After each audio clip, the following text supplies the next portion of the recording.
Hi everyone, we're back and we're going to do another example with galvanic corrosion. So let's look at our iron and zinc.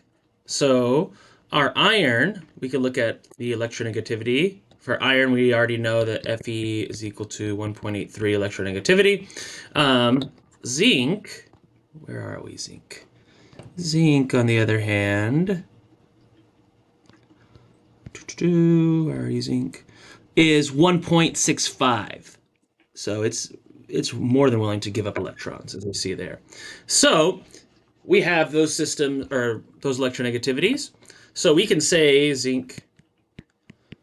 So if we set up our configuration like so, with our iron as the positive terminal, zinc as the negative terminal, we should expect electrons to flow from the low electronegativity to the high electronegativity.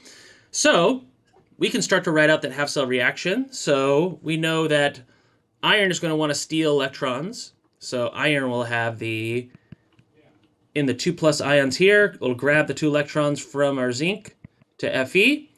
This will go from zinc to oxidation, 2E- plus zinc 2+. These cancel out. The full cell reaction will be, Fe2+ plus zinc goes to Zn2+ plus Fe. So this will be our cathode material because it undergoes reduction. This will undergo oxidation. And we can actually look up, if we're at standard conditions, we can look up that. So our positive terminal was our Fe. So it's going to be minus 0.440. Zinc is our negative terminal. So minus, so plus 0.763. And that's going to leave us with a voltage of about 0.3 something. We can look that up here. There we go. Just like we saw.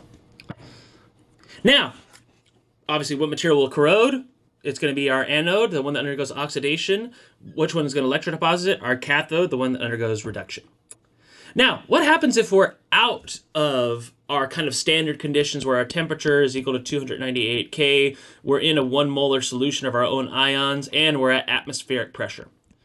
What do we do when we're not at these conditions? That's where the Nernst equation comes into play. So we'll see you all in the next video. Thanks. Bye.